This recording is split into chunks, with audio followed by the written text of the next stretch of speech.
We're going to be on air today talking about the proposed amendments. All, this kind of just started from failed business opportunities, failed business attempts with the tribal council, and it's really not a criticism against them as leaders. I'm sure everybody that goes there wants to implement some vision, but sometimes it's the system. It's the system that was set up to fail that we're being critical of, highly critical, and that we've lost patience with. Because of that system, we've lost business opportunities that I've brought personally, that I know of, and we're not built to move at the speed of business. So with some of the constitutional amendments, that process that's provided to Standing Rock citizens by our Constitution requires the people to obtain 20% of the last voting population number to put constitutional amendments to everybody for a vote. And so that's what we're trying to do here. We need about 250 more signatures to put 4 issues to the vote of all Standing Rock voters. And those 4 issues, those 4 amendments are: number 1, to assign or take 1,000 acres of tribal land, because I don't feel that tribal council should control all the land. Leasing and cattle grazing and that ranching economy has kind of dominated Standing Rock for the last, since we came on the reservation. And it's still viable for some people, some people who have a lot of land and who can sublease and who can make a pretty good amount of money. It's viable for them. They're able to provide for their families like that. And it's very hard work, but it's outdated. It's not going to feed the rest of us, right? It's not going to house the rest of us. It's not going to provide for we need to be creative in figuring it out for the rest of our population, the rest of our citizens. So the first measure would take just 1,000 acres. The tribe has about 1.2 million acres. The entire Standing Rock Reservation is about 2.5 million acres. The other half of our reservation is owned by non-Indians through certain legislative acts by Congress, the Dawes Allotment Act, the Homestead Act. But with those 1.2 million acres, we're asking for 8,000 acres of that. Because I feel, like many other district officers feel, many other district residents feel, that districts should be empowered. The power of the districts is very weak in our Constitution under Article 7. It has a bunch of lawyer fluff language.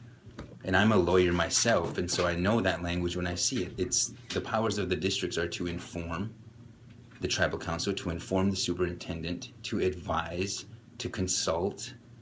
And there's one more sort of toothless term when referring to the powers of the districts. But the powers of the districts need to be increased because that fits our traditional leadership style of Teoshpaye-based leadership. I mean, the biggest we got was maybe an Oshpaye, a large group of many Teoshpayes that came together temporarily, sometimes. So this is the long route to say the First Amendment is just to take that 1,000 acres, take it from the council's control and put it into the control of the districts, so the districts can do their own housing authority or their own housing development. They can do their own hemp farm, their own energy delivery systems, propane or solar, or you can make pellets out of hemp.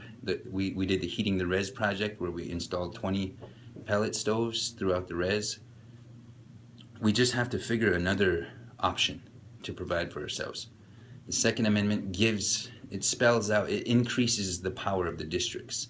The Second Amendment to the proposed amendment would give the Economic Development Authority to the district, so that if you're familiar with district politics on our tribal nation, the districts can act. They kind of act like the tribal council does. They act by resolution, by motion, but those resolutions and motions have to go then to the central tribal council, and then the tribal council has sort of like a veto authority. They can say yes or no.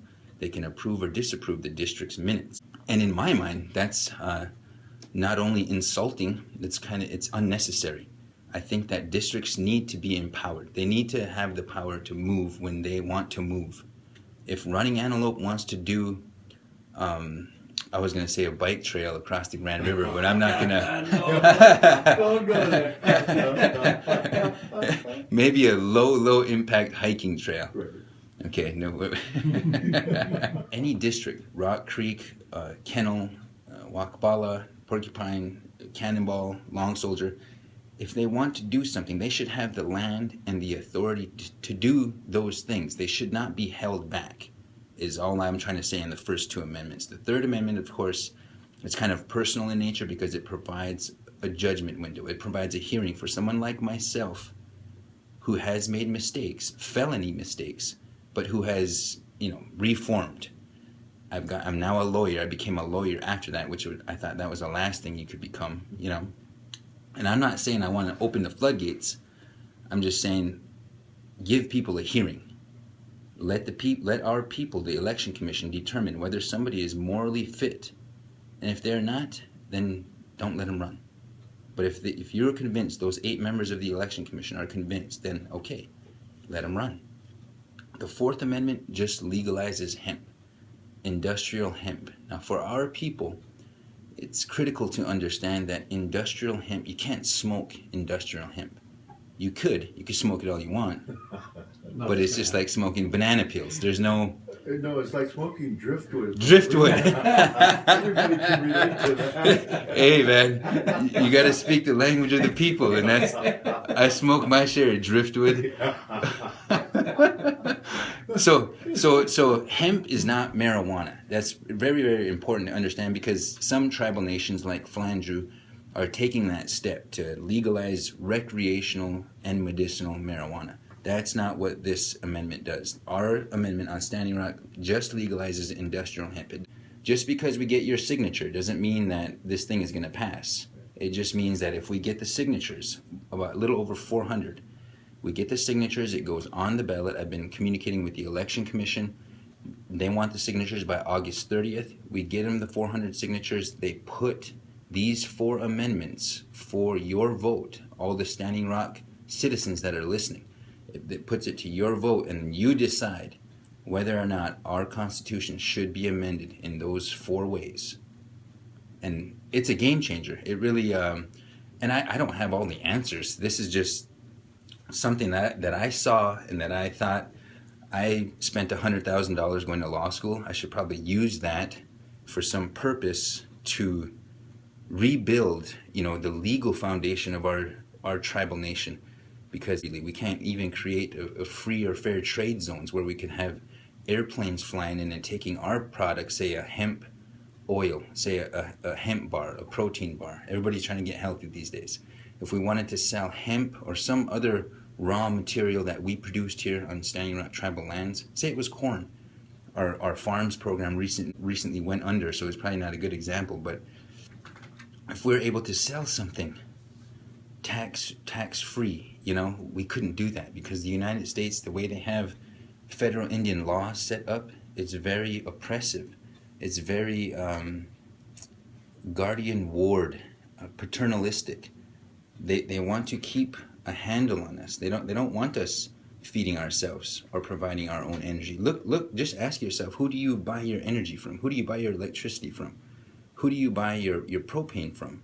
Who do you buy your internet, your data? Data is just as important, almost, as where you get your food from. Where do you buy your food at? And what are you eating? What are you eating? What are you eating? Can you imagine a GMO-free zone here, Chase? Where there's no pesticides, herbicides used on the food? It gets us talking about something as complex and as huge as constitutional reform. You know how long the tribe has been trying to do constitutional reform? But the people need to have a stake in it. The people need to learn about it. I had a meeting with the tribal attorney, and he was of the mind that the first 2 amendments almost weren't necessary because nothing is prohibiting a district from getting 1,000 acres. Nothing is prohibiting a district from entering into economic development enterprise. But there is, though. You have to get permission from the tribal council. You have to get a land assignment. You have to get a lease, like Rock Creek did. but that still depends on their input and their approval. What I'm saying is that the districts should not need that approval. The districts should be allowed to provide for themselves. If I was on council, I would want these amendments to pass. I would want to share that burden, that responsibility. If you're on council, you get nothing but lampooned. People are always attacking you. This is a chance to get that monkey off your back a little bit. You share that burden. You share that power. Exactly. The Indian people, the ones who have been marginalized, the ones who have been pushed out, the ones who either chose to stay in the districts or they were pushed out from the jobs, they were pushed out from the land, they were pushed out away from the opportunity. The people who are in the power positions meant for us to continue to be consumers. They meant for us to continue to be in poverty. I know what it's like to be in a HUD house basement with no opportunity, no hope. There's nothing to look forward to. I know what that's like. And so I know that there's got to be ways that we can reach out to people like that who are in that same situation. We hold economic sway. We are the only growing population. We should be providing our own fuel, our own groceries, our own tobacco, our own everything. We have that opportunity, but we don't have the land. We don't, and we need it. And that's why I started this referendum petition in the first place. Is because we don't have to put down anybody else for us to rise. It's just our time, and it's our birthright to be able to provide for ourselves and live a healthy, strong life while we're here. Who we are as quote-unquote poor people. I hate that word. I hate the way the media kind of portrays us like that, because we need to redefine what wealth is to us and what poverty is to us. I really love I miss Indian country. You can't buy what we have here, you know what I mean? And it's kind of like where everybody knows everybody knows who you are. I know who everybody is. I know their relatives even from way back, and that's not always a good thing, because everybody knows what you're doing then. But we have something awesome here with these constitutional referendums. It gets me talking to people. It gets people talking about because this is just the start. I'm not like some oracle that has all the answers. You know what I mean? This is just something that I see that's doable, that if we could just get on base here, if we could just hit something, then 4 or 5 years down the road, maybe somebody else will have something else for us, for the people here, to really think about what kind of life we want to have here, 10, 20, 30, 40, 50 years down the line. And we need to build it. That's what we never understood, is these constitutions all over Indian country were just set up to be kind of like the legal apparatus to make it easier for people to get at our land. It happens so fast, you know what I mean? And we grow up in it, and unless we make ourselves aware of it, sometimes we don't realize the challenges, but more important, the opportunities that we have here too. What I don't like asking Obama or the United States Congress, any senator, Heitkamp, or whoever it is, I don't like going to them and asking them for money. I don't like going to them and asking them, can you consider our proposal to get the Black Hills back? Because when we're constantly going to them and asking them, when if we provide for ourselves, we don't have to ask anyone. We can do whatever we want for ourselves. And I think that dynamic needs to change. It's in the old people. It is in the old people that have had to live independently. I don't know what it's like to haul my own water. I don't know what it's like to have to hunt or to gather. I don't know what that's like. And a lot of people my age or younger, they don't have an inkling of that anymore. Our old people here on Standing Rock know what that's like. And that same spirit of independence, that's what we all need to make live, and that's what we still share. It's still here. It's still strong. This is still Hunkpapa country and Dakota country. That's the reason why we still have what we have today, is because people took risks and they stood up.